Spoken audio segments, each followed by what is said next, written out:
Ang mensahe na iyon ay malinaw na hindi para sa akin. Ang aking mga daliri ay nanginginig ng bahagya sa screen ng cellphone habang binabasa ko ang ilang mga salita, hindi makapaniwala sa aking nakita. 4 na taon ng relasyon, ng tiwala na binuo na may napakaraming pagsisikap, at tumagal lamang ng 9 na pantig upang mabagsak ang lahat tulad ng isang bahay ng mga card. Hindi na ako makapaghintay na makita ka ngayong gabi. Namimiss kita. Naaalala ko ito na parang kahapon. Ito ay isang Huwebes at umalis ako ng maaga, sabik na makauwi. Huminto ako sa paghahatid at kinuha ang kanyang paboritong ulam, ang pasta na may dobleng bahagi ng mga gulay, dahil sa umaga ay nabanggit niya, nag-aalala, ang masikip na deadline para sa isang proyekto. Sa pagpasok sa apartment, may katahimikan lamang. Ang pintuan ng silid, tulugan ay ajar, ang tunog ng tubig na nahuhulog sa shower. Nagpa siya akong sorpresahin siya. Ito ay pagkatapos na nakita ko ang abiso na kumikislap sa kanyang cellphone screen, inabandona sa kama. Hindi pa ako naging isa sa mga taong tumitingin sa mga telepono ng ibang tao. Ang aking pamilya ay nawasak ng kawalan ng katiyakan at kapwa tiktik, at nanumpa ako sa aking sarili na hindi kailanman ulitin ang pattern na iyon.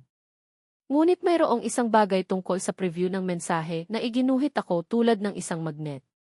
Ang pangalan ng nagpadala, Ina, mula sa accounting.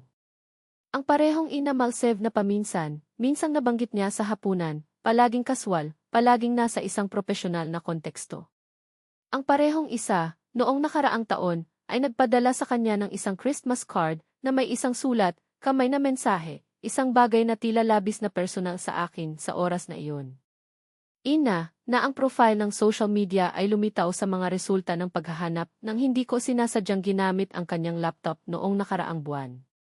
Mahigpit kong hinawakan ang telepono, nakikinig sa tunog ng tubig na tumatakbo sa banyo bilang isang alon ng paghugas na hugasan sa akin. Tila tumigil ang oras. Maaari ko siyang harapin pagkatapos, hintayin siyang lumabas sa shower, magpanggap na wala akong nakita. Ngunit sa halip, gumawa ako ng isang desisyon na magbabago sa lahat. Ibinalik ko ang aking cellphone ng eksakto tulad nito, kinuha ang mga susi at iniwan ang pagkain sa talahanayan ng kusina na may tala, tinawag nila ako sa trabaho ng maayos. Kumain nang wala ako. Mahal kita. Hindi ako pumunta sa opisina.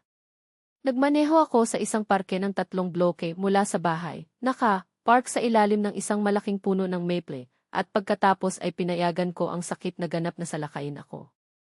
Ang pagtataksil ay sinunog sa loob. Ito ay hindi lamang ang pagtataksil, ngunit ang kadalian kung saan pinamunuan niya ang dobleng buhay. Ilang gabi ang hinawakan niya sa akin ng parehong mga kamay na, ilang minuto bago, nag-type na mga mensahe para sa kanya. Ilang beses ko na akong napag-usapan ang tungkol sa aking club, hindi alam na nagbibigay ako sa iyo ng perpektong alibi. Nanatili ako doon hanggang sa lumubog ang araw, nanonood ng mga pamilya na nangungolekta ng mga basket ng picnic, mga teenager na naglalaro ng frisbee, mga mag-asawa na naglalakad ng magkasama. Ang buhay ay nagpatuloy sa normal na kurso nito, habang ang minahan ay sumabog sa 1,000 mga fragment. Ang telepono ay nag-vibrate, mensahe mula sa kanya. Salamat sa hapunan. Mananatili akong huli sa proyekto ng Horizonte. Huwag mo akong hintayin. Ang proyekto ng Horizonte, ang malaking pampublikong kontrata na kung saan siya ay nagtrabaho ng 6 na buwan, ay nakumpleto 2 linggo bago nito. Ipinagdiwang ang buong koponan. Nang gabing iyon ay umuwi na ako sa paligid ng hating gabi. Natulog siya o nagkukunwari na natutulog. Tumayo ako sa pintuan ng silid, tulugan, pinapanood ang paggalaw ng kanyang dibdib. Pinag-aaralan ang mukha na naisip kong mas kilala ko kaysa sa aking sarili. Sa pagtulog, mukhang eksaktong katulad niya ang lalaking ikinasal ko, banayad, ligtas, akin. Ngunit hindi na. Siguro hindi kailanman magiging.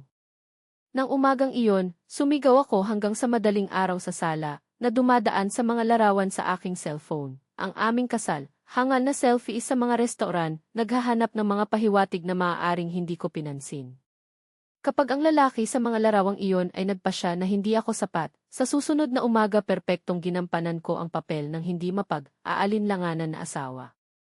Naghanda ako ng kape, hinalikan siya ng paalam, nagtanong tungkol sa mga plano sa araw. Tuwing araw na kilos ay nasasaktan tulad ng pagtapak sa sirang baso, ngunit ang aking mukha ay hindi nagpakita ng anuman.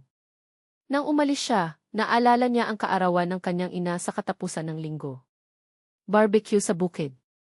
Ang aking ina ay espesyal na hiniling sa iyo na gawin ang iyong sausage. Gusto ng lahat, Anya, pinisil ang aking balikat. Si Ludmila Pavlovna, ang aking biyenan, na tinanggap ako ng bukas na mga bisig, ngunit hindi mo ako kalimutan na hindi ako eksakto kung ano ang naisip niya para sa kanyang minamahal na anak. Ang babaeng nag-iingat ng larawan ng kanyang kasintahan sa high school sa istante sa tabi ng aming larawan sa kasal. Sino, minsan, sa isang hapunan ng pamilya, ay nagpakilala sa akin bilang kasalukuyang asawa. At noon ay isang mapanganib na ideya ang tumawid sa aking isipan. Isang bagay na dapat ay nabigla sa akin, ngunit sa halip ay naramdaman ang unang malalim na paghinga pagkatapos ng halos pagkalunod. Siyempre, sagot ko na may ngiti na hindi nakarating sa aking mga mata. Hindi ko ito makaligtaan para sa anumang bagay. Nang lumingon ang kanyang sasakyan, gumawa ako ng isa pang desisyon. Walang mga eksena, hiyawan, sirang pinggan o mga gasgas sa bodywork ng Camry tulad ng sa murang mga soap opera. Hindi. Ang pagkakanulo ay nararapat sa isang bagay na mas sopistikado, nakatumbas ng pagkalkula ng lamig na kung saan niya ako niloko. Kinuha ko ang telepono at binuksan ang notebook. Kailangan ko ng impormasyon at alam ko mismo kung saan hahanapin ito. Ang paghahanap ng ina ay mas madali kaysa sa naisip ko. 4 na taon ng pag-aasawa ang nagpatiwala sa akin, ngunit hindi walang muwang. Alam ko ang kanyang email password, ang kanyang cloud login, na aktibo ko pa ang lokasyon sa kanyang cellphone, na may dahilan ng alam kung kailan siya umalis sa trabaho. Ang mga digital na bakas ay nagpinta ng isang larawan na nag-iwan sa akin ng sakit sa bawat bagong pagtuklas. Ang kaso ay tumagal ng mas mahaba kaysa sa naisip ko. Mula sa pagpapalitan ng mga mensahe na nahanap ko, maingat na nakatago sa isang folder na tinatawag na 2024 budget reports, nakita nila ang bawat isa ng hindi bababa sa 8 buwan. 8 buwan ng kasinungalingan. Sa lahat ng oras na iyon, naghugas ako ng maruming mga sheet ng magkasama, habang siya ay dumating huli, bumubuo ng mga pilay na mga dahilan. Natagpuan ko ang mga reserbasyon para sa isang katapusan ng linggo sa isang gawaan ng alak sa Krasnodar, kung kailan siya ay nasa isang komperensya sa marketing sa St. Petersburg. Nakita ko ang utang mula sa isang tindahan ng alahas na hindi ko natanggap mula sa mga restoran na sinabi niya ay mapagpanggap at masyadong mahal.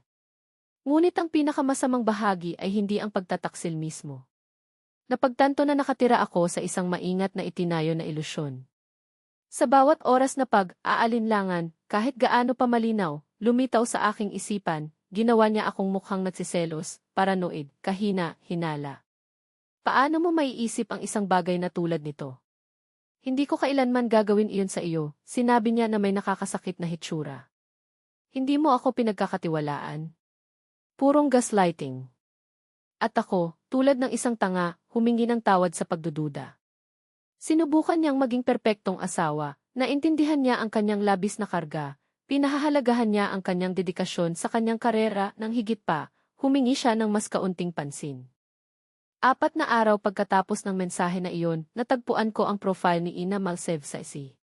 32 taong gulang, isang blonde na may likas na kagandahan na gumawa ng ibang mga kababaihan na gumiling ang kanilang mga ngipin na may inggit habang ang kanyang pagpapahalaga sa sarili ay gumuho. Ang kanyang feed ay hindi nagkakamali, mga larawan mula sa gift, mga estilong restaurant, mga paglalakbay sa mga paradisiakal beach. Walang bakas ng aking asawa, syempre, masyadong maingat sila para doon. Ngunit mayroong isang larawan na nakakuha ng aking pansin, isang malapit na kamay ng kanyang kamay na may hawak na isang sabong, na may maselan na pulseras ng ginto sa kanyang pulso. Nabasa ang caption, ang pinakamahusay na regalo mula sa isang espesyal na tao. Palagi niyang alam kung ano ang gusto ko. Nakilala ko ang pulseras na iyon. Eksaktong kapareho ng enchanted ako ng window ng Sunhalai sa aming paglalakbay sa anibersaryo noong nakaraang taon. Kapag itinuro ko ito, tumango lang si Art, na parang sasabihin, maganda, ngunit masyadong mahal. Pagkalipas ng 2 linggo, lumitaw ang isang pagbabayad mula sa parehong tindahan sa pahayag ng card. Nang tanungin ko, sumagot siya na binili niya ang kanyang ina ng kaarawan ng kaarawan. Ito ay 6 na buwan bago ang kaarawan ng kanyang biyenan. Nang gabing iyon, habang natutulog siya sa tabi ko, nagising ako, muling binubuo ang timeline ng pagtataksil. Madalas na mga paglalakbay sa negosyo. Ang biglaang subscription sa Giphy, kung saan inilaan niya ang kanyang sarili ng masigasig. Ang bagong pabango. Gusto ko lang subukan ang ibang bagay. Sen. Hanang notebook, na biglang hindi gumana nang sinubukan kong mag-print ng isang dokumento, pilitin siyang type ito ng mabilis, na parang natatakot na makita ko ito. Ang telepono na naligo niya. Napansin ko ang lahat ng ito, ngunit hindi ito pinansin, kumbinsido na ang taong mahal ko ay hindi kailanman mapapahamak sa akin. Nagtiwala ako sa kanya ng walang reserbasyon. Ipinagtanggol ko sa kanya ang ngipin at kuko ng maingat na iminungkahi ng mga kaibigan na ang kanyang mga pag-absent ay naging kahina, hinala. Nagtatayo siya ng isang karera, namumuhunan kami sa aming hinaharap, ipinaliwanag ko. Ano ang hinaharap? Ang kung saan niya ako iiwan para sa ina. O isa kung saan mananatili ako sa maligaya na kamangmangan habang pinamunuan niya ang isang dobleng buhay. Ang sakit ay pisikal, isang pareho na saksak sa ilalim ng aking mga buto na pumipigil sa akin ng maayos sa paghinga. Sa isang linggo, nawalan ako ng 3 kilo. Ang pagkain ay naging walang lasa na karton.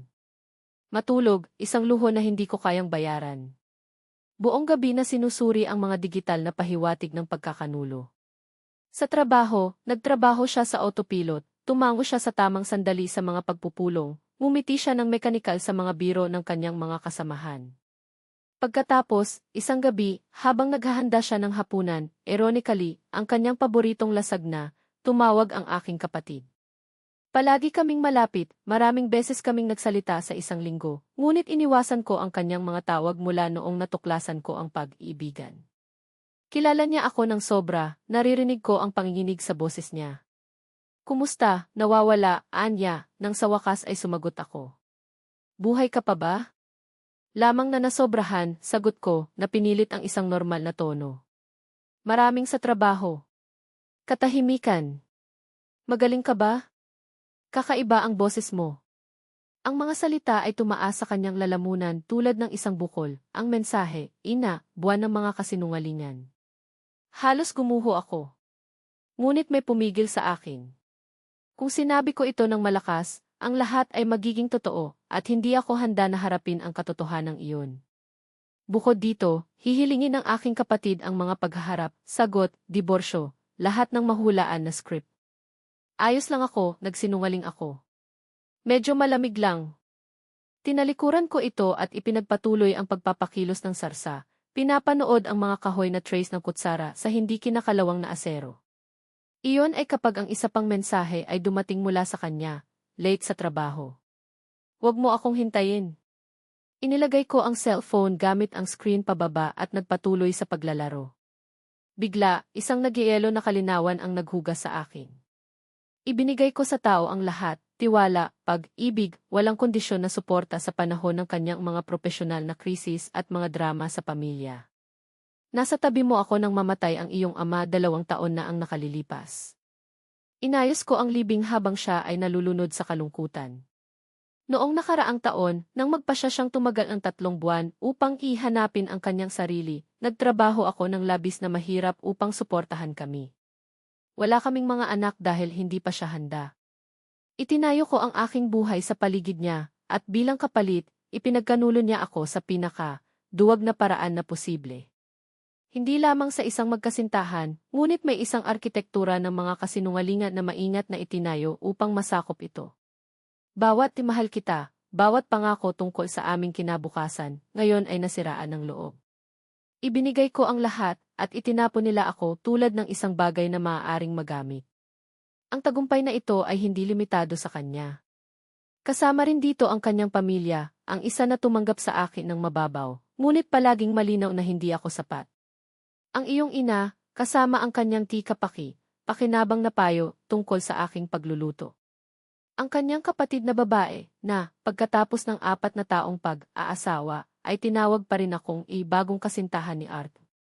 Ang kanyang ama, na ilang sandali bago mamatay, lasing, ay nagkomento na ang kanyang anak na lalaki ay nagpakasal sa ipababa ng propesyonal na hagdan. Nang gabing iyon, itinapon ko ang hindi pa nababago na lasag na sa basurahan at gumawa ng desisyon. Hindi lamang magiging mga fights o isang dramatikong exit, sinampal ang pintuan. Hindi. Ang pagkakanulo na ito, ang kabuuang pagbagsak ng aking katotohanan, ay nararapat sa isang mas malaki. Isang bagay na maiiwasan sa kanya na muling isulat ang aming kasaysayan o pagpipinta sa akin bilang kontrabida sa mga mata ng ibang tao. Isang bagay na hindi malilimutan. Ang ika-negatibo 65 kaarawan ni Lyudmila Pavlovna ay eksaktong 10 araw ang layo. Isang di malilimutang petsa, binalak para sa mga buwan, kasama ang buong pamilya, malapit na kaibigan at kapitbahay.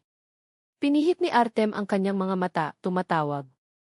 Nagkaroon ng isang buzz tungkol sa the social event of the season sa kanilang bilog, ngunit hindi niya itinago ang kanyang pagmamataas. Gusto niya kung paano pinihit ng kanyang ina ang bawat pagdiriwang sa isang maliit na palabas. Kailangan kong kumilos ng mabilis ngunit tumpak. Walang emosyonal na outburst o mapang, akit na mga pagpapasya. Ito ay nangangailangan ng pagkalkula. Una, kailangan ko ng hindi masasabing ebidensya, hindi lamang mga mensahe at email. At pagkatapos ay gumawa ako ng isang bagay na hindi ko naisip na magagawa ko. Nag-upahan ako ng isang pribadong tiktik. Nanginginig ang aking mga kamay habang dial ko ang numero. Nababaliw na ba ako? Ito ba ay paranoia? Hindi. Ang mensahe ay totoo. Sakit din sa dibdib. Hindi ito isang kahina-hinalang uri mula sa isang serye ng tiktik, ngunit isang babaeng nasa gitnang may edad na may 20 taong karanasan at hindi magagawang mga pagsusuri sa internet. Nagkita kami sa isang cave kalahating oras ang layo sa aking kapitbahayan. Hindi ko gusto ang mga matalik na larawan o anumang bagay na tulad nito, nilinaw ko ito. Mga katotohanan lamang. Mga kumpirmasyon. Mga dokumento. Impormasyon. Tumango siya, pag-unawa ng hindi nangangailangan ng maraming mga salita. Kronolohiya. Mga lugar ng pagpupulong. Paglilinis. Pagkumpirma ng pagkakakilanlan. Paunang data sa 48 oras. Iningatan niya ang pangako niya. Pagkalipas ng 2 araw, nagkaroon ako ng mga larawan ng Artem at Ina na pumapasok sa Nevalux Boutique Hotel sa sentro ng lungsod. Eksakto kung kailan siya sinasabing nakikipagpulong sa mga kliyente. Ang mga record ng mga pag-uusap sa mga pampublikong lugar, walang malinaw, ngunit sapat na matalik upang iwaksi ang anumang mga aalinlangan tungkol sa likas na katangian ng kanilang relasyon. At ang pinakamahalaga, personal na data ng ina. Address, numero ng telepono, kumpletong impormasyon tungkol sa iyong trabaho. Ngunit ang pinaka-nakakagulat na pagtuklas ay hindi tungkol sa kaso. Siguro dapat mong suriin ang iyong magkasanib na mga account. Ang detective ay nagkomento ng kaswal sa aming pangalawang pagpupulong. Ang isang bagay ay hindi tumutugma sa mga paggalaw na nasubaybayan ko. Nang gabing iyon, habang siya ay natutulog, tumungo muna ako sa aming pananalapi. Ang nahanap ko na ginawa ang pagtataksil ay tila isang hindi gaanong kahalagahan. Sistematikong inilipat niya ang pera mula sa aming magkasanib na account sa pag-save, ang binuksan namin para sa pagbabayad sa aming pangarap na apartment, sa isang hiwalay na account na wala akong kaalaman. Una sa maliit na halaga, kung gayon, sa nakaraang taon, sa lalong mas malaking halaga. 2.5 milyong rubles ang sumingaw. Natuklasan ko rin na 3 buwan na ang nakalilipas ay kumuha siya ng isang personal na pautang ang hindi kumonsulta sa akin, isang bagay na, ayon sa aming kasunduan sa prenuptial, ay nangangailangan ng magkasanib na desisyon. Nagkaroon kami ng prenup. Iginiit ni Lyudmila Pavlovna na inaangkin ang proteksyon ng mga pag-aari ng pamilya. Ngayon ang kabalintunaan ay malupit. Sa pag-iling ng mga kamay na dokumentado ko ang lahat, kinopya ko ang mga extract, save ang mga file sa isang encrypt na Yandex disk kung saan. Pakiramdam sakit. Palagi siyang ganito, isang sensitibong tao na naghihirap sa katahimikan. Ngunit ngayon, lalo na ngayon, sa palagay ko kailangan niya ng sariwang hangin. Hindi ba tama iyon, Sinta? Napalunok siya ng husto, ang mga daliri ay humahawak sa manibela hanggang sa maging maputi ang kanyang mga knuckles. Hindi siya tumugon. Hindi ito kailangan. Ang eksena ay naitakda na, at ang bawat artista, nang hindi alam ito, ay naganap sa entablado na inihanda ko. Mukha kang maganda, ina, idinagdag ko, na lumingon ng bahagya sa bench upang umiti sa kanya. Sa palagay ko ay gusto ka ni Ludmila Pavlovna. Palagi niyang sinasabi na ang mga katrabaho ni Artem ay tulad ng pamilya. Ito ay isang kahihiyan na hindi niya ipinakita ang mga ito hanggang ngayon. Ang katahimikan sa kotse ay napakakapal na maaari kong putulin ito gamit ang kutsilyo na nakatago ko sa aking bag. Hindi isang tunay na kutsilyo, syempre, ngunit ang talinghaga ay nakatutukso. Tumawa si Ina sa kinakabahan, inaayos ang kanyang bag sa kanyang kandungan, habang si Artem ay mukhang malapit na siyang malabo. Hindi niya sinabi sa akin na alam mo, bulong niya, sa wakas na pagtanto na may isang bagay na kakila, kilabot na mali. Alam kong ano, eksakto. Tinanong ko na may gayong mahusay na pag-iingat na walang kasalanan na kahit na ako ay kumbinsido. Na kayong dalawa ay nagtatrabaho ng malapit sa kanina lamang. O kaya naging mapagbigay siya sa pera ng pamilya? Nanlaki ang mata niya. Tumingin siya kay Artem, naghahanap ng kaligtasan. Ngunit natagpuan lamang niya ang isang sirang tao na nakulong sa kanyang sariling bitag. Hindi ko maintindihan, stammered niya. Siyempre hindi, bumuntong, hininga ako, na parang nagpapaliwanag ng isang bagay sa isang bata. Pero mauunawaan mo.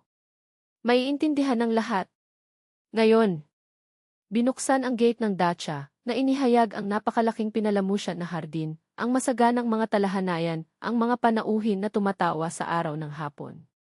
Si Ludmila Pavlovna, nagliliyab sa kanyang damit na sutla, ay kumaway sa amin mula sa tuktok ng hagdanan. Sa wakas, bulalas niya na bumababa sa mga hakbang na may biyaya ng isang ipinanganak na hostess. Artem, anak ko, maputla ka. At ito ay dapat na sikat na ina.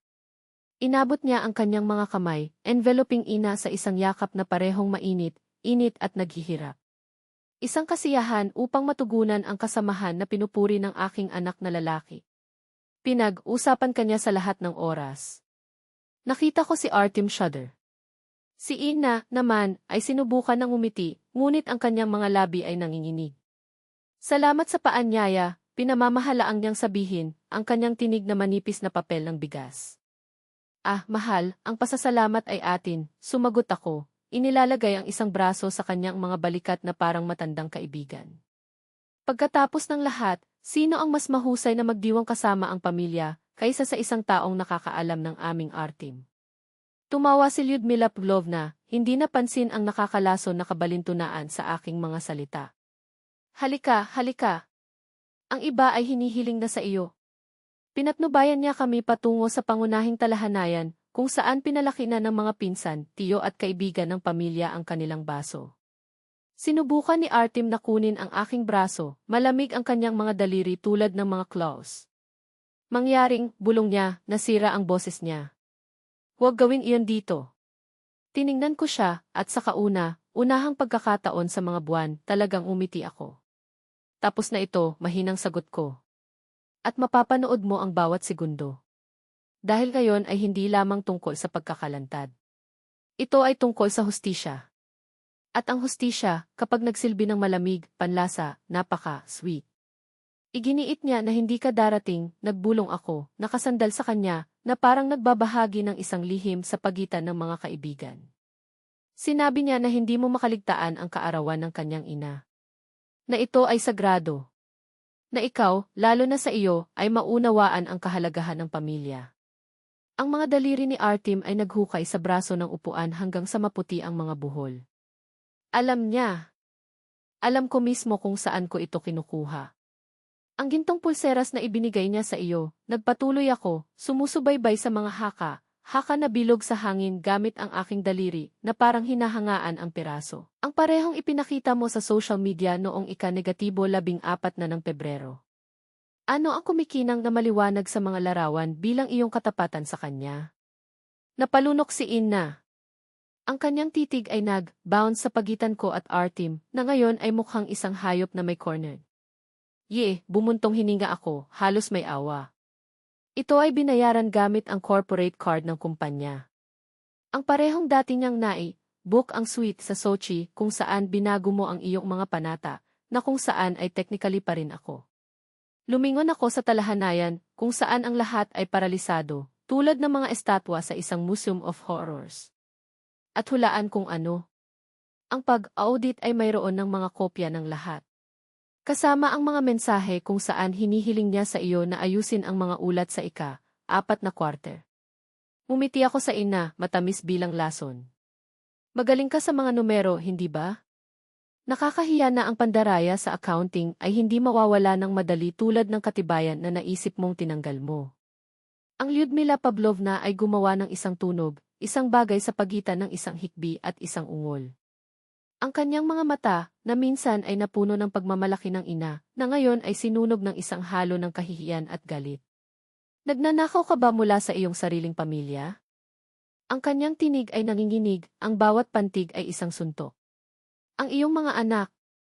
Binuksan ni Artem ang kanyang bibig, ngunit walang mga salita na lumabas. Walang mga dahilan na maaaring ayusin iyon. Walang kasinungalingan na hindi madurog sa ilalim ng bigat ng mga papeles na iyon, ang mga transaksyon na iyon, na ang pagtataksil na nakasulat sa itim at puti. At Lyudmila Pavlovna, idinagdag ko, na parang naaalala ang isang walang kabuluhan na detalye, ang mga hikaw na suot mo ngayon. Ang mga diamante na tumutugma sa iyong damit ng maayos. Sumandal ako, ibinaba ang aking tinig sa isang tono ng pagsasabwatan. Nabili sila ng pera na pinalabas niya mula sa pondo ng emerhensyang medikal ng kumpanya. Naiining. Kahit na dapat itong takpan ang paggamot ng anak ng kalihim, tandaan? Ang bata na may leukemia. Hinayaan kong maghang ang tanong, pinapanood ang alisan ng dugo mula sa kanyang mukha. Ang katahimikan na sumunod ay napakakapal na posible na gupitin ito gamit ang pilak na kutsilyo na si Artem ay nagdurog sa pagitan ng kanyang mga daliri. Ikaw ay isang halimaw, sa wakas ay dumura siya, ang kanyang tinig ay nasira ng puot at takot. Hindi na itama ko, pinalaki ang aking baso sa isang nag-iisa na toast. Ako ay hustisya. At hindi katulad mo, hindi ko kailangan ng mga maskara. Kumuha ako ng isang paghigop na nasisiyahan ang mapait na lasa ng tsampan, halos kasing mapait sa pagpapahayag ni Ina, na naintindihan ngayon kung ano ang kagaya ng isa pang disposable na piraso sa board ni Artem.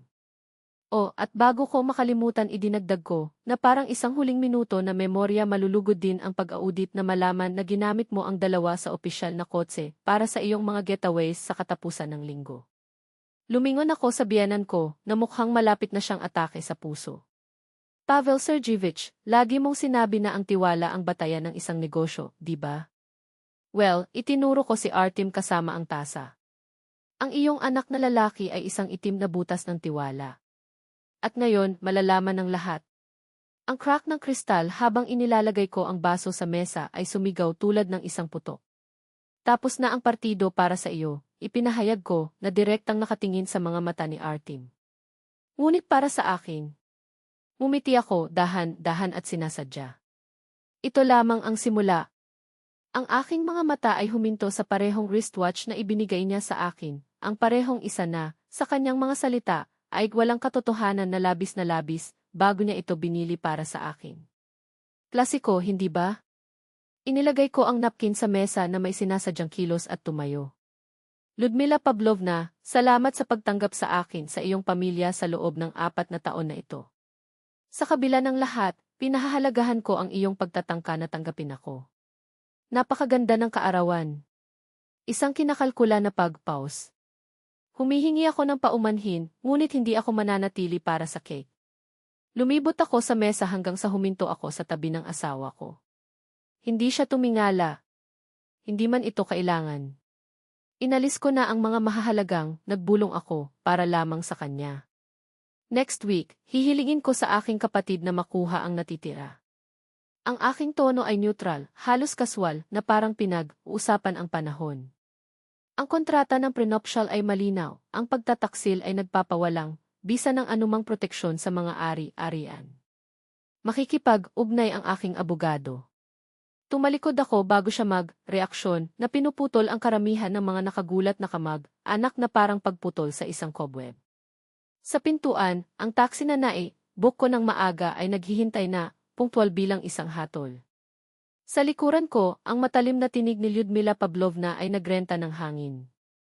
Paano mo ito magagawa sa aking kaarawan? Ngunit hindi niya ako kakausapin. Alam kong hindi siya karapat, dapat sa isang iskandalo na ganyan sa kanyang jubilee. Ngunit karapat, dapat ba akong nabuhay ng maraming taon kasama ang isang anak na naisip na siya ay nasa itaas ng batas? Ang isang tao na pinalaki niya upang maniwala na ang mga patakaran ay hindi nalalapat sa kanya, habang siya, kasama ang kanyang mga dahilan at sa kanya, ganyan siya, pinapakain ang ilusyon na iyon. Siguro oras na para makita niya ang halimaw na tinulungan niya na lumikha. Iyon ay 11 buwan na ang nakakaraan.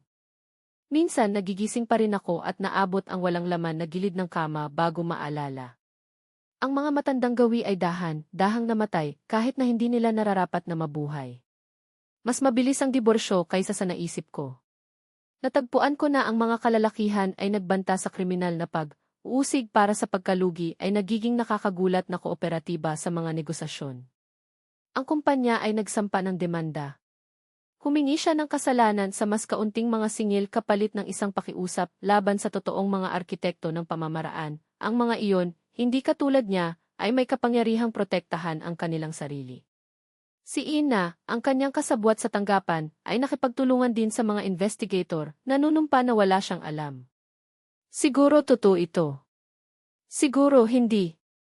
Sa anumang kaso, siya ay pinaputok at, mula sa narinig ko, bumalik siya kay Nizhny Novgorod, ang kanyang bayan, kasama ang kanyang buntot sa pagitan ng kanyang mga binti. 3 buwan pagkatapos ng jubilee, nakatanggap ako ng isang sulat, kamay na sulat mula kay Lyudmila Pavlovna. 10 pahina sa cotton paper, na puno ng kanyang matalim na sulat, kamay. Bahagi ng paghingi ng tawad, bahagi ng pagbibigay, katwiran, bahagi ng pag-iingat na pagtatangka sa pagkakasundo. Simula noon, 2 beses kaming nagkita para sa kape. Hindi komportable na pag-uusap, puno ng mga rehearsed na parirala, at hindi sinasabing panghihinayang. Palagi siyang nagtatanong kung maaari nating mapanatili ang ilang uri ng relasyon. Hindi pa ako nagpasya. Ang nagulat sa akin ay kapatid ni Artem. Lumapit siya sa akin kaagad pagkatapos ng kaarawan ng kanyang ina. Palagi kong alam na nagtatago siya ng isang bagay, inamin niya isang gabi, sa baso ng alak. Siya ang paboritong anak ng kanyang ama. Wala siyang ginawa. Nagbigay ito sa kanya ng katiyakan na may magagawa siya. Ngayon kami ay tulad ng mga kaibigan. Minsan ang pagpapagaling ay nagmula sa kung saan hindi natin ito inaasahan. Nagawa kong mabawi ang sapat na pera upang maglagay ng pagbabayad sa isang maliit na apartment sa ibang kapitbahayan. Simple. Malinis. Right. Walang ibinahaging mga alaala, walang mga multo sa mga pasilyo. Pininturahan ko ang bawat pader sa mga kulay na kinamumuhian niya, isang gawa ng pag-aari, isang pagpapahayag ng kalayaan. Hindi mo ba pinagsisisihan na mailantad ang lahat sa publiko? Tanong nila. Hindi ka ba naging mas maingat? Nagkakamali sila sa aking katumpakan para sa kalupitan, ang aking diskarte para sa paghihiganti. Hindi nila maintindihan na ang lihim ay ang kanyang sandata. Pinoprotektahan ng discretion ang kanyang pagtataksil. Ang mga anino ay nagpapakain ng kanilang mga kasinungalingan. Pinili ko ang ilaw. Minsan sa gabi nakaupo ako sa kusina ng aking bagong apartment na may isang baso ng alak at muling bisitahin ang eksena ng jubilee. Hindi upang maaliw ang kanyang kahihiyan, ngunit upang alalahanin ang sandaling iyon nang makuha ko ang aking dignidad. Doon ay nagbago ang lahat. Sa pamamagitan ng nakikita ang kanyang bahay ng mga card na gumuho, hindi ko lamang inilalantad ang kanyang katapatan, tumanggi akong maging tahimik na kasabwat niya. Kahapon, nakatanggap ako ng alok sa trabaho sa Ekaterinburg. Isang makabuluhang pagtaas, isang sariwang pagsisimula. Tinanggap ko kaagad. Palagi akong naaakit sa mga bundok habang mas gusto niya ang dagat.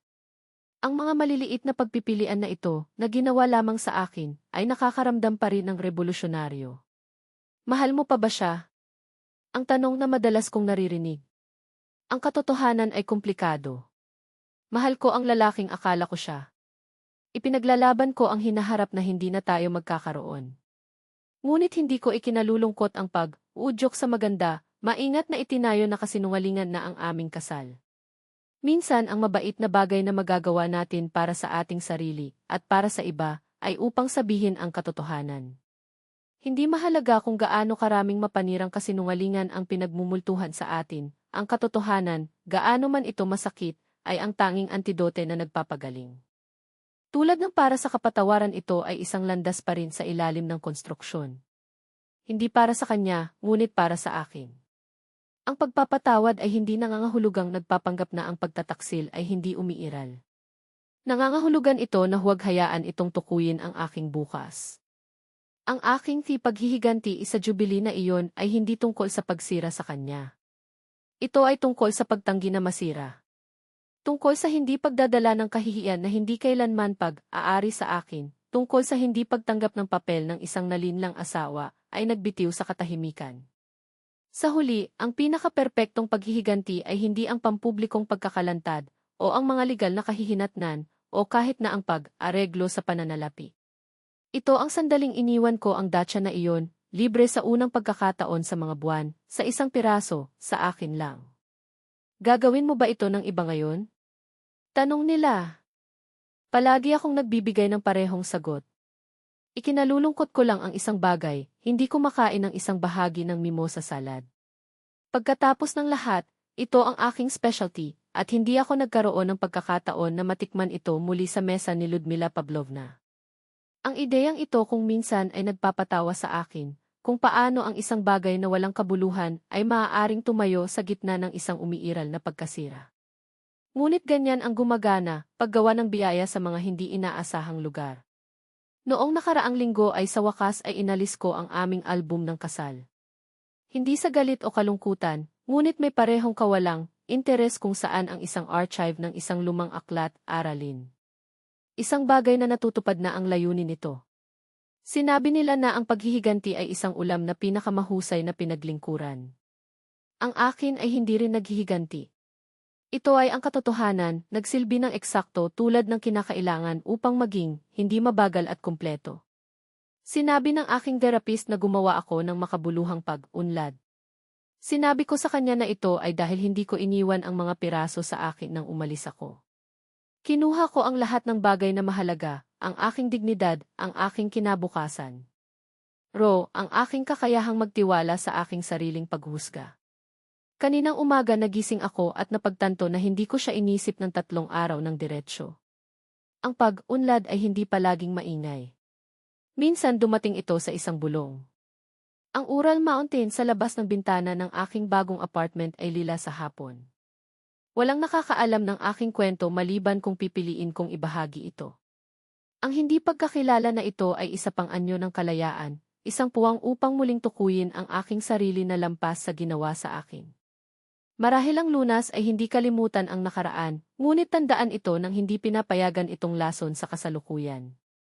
Wala pa ako, ngunit sa unahang pagkakataon ay malinaw kong nakikita ang landas.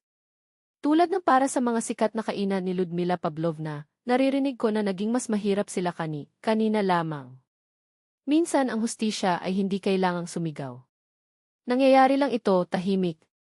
Tulad ng madaling araw, ang pagbabago ng lahat sa paligid nito nang hindi nangangailangan ng mga patalastas. Mayroong isang kagandahan sa ito, ang katiyakan na, kahit na walang nanonood, inaayos ng mundo ang sarili. Ang mga account ay naayos. Ang mga sugat, kahit na hindi na sila nawala ng lubusan, hindi na nasaktan sa parehong kasidhian. Kung ang mga salitang ito ay sumasalamin sa iyo, kung sa isang punto, nakikilala mo ang iyong sarili sa kanila, alamin na hindi ka nag-iisa. Marami sa atin kaysa sa napagtanto natin, kumalat sa buong mundo, natututo na dalhin ang bigat ng hindi pinapayagan itong tukuyin sa amin. At kung ang ulat na ito ay nagsilbi bilang isang salamin, aliw o kahit na isang babala, pagkatapos ay natutupad nito ang layunin nito. Sa susunod na nakatagpo ka ng isang paanyaya sa isa sa mga kumikinang na hapunan, tandaan, hindi lahat ng mga glitters ay ginto. At hindi lahat ng nananatiling tahimik ay natalo. Magkita tayo agad.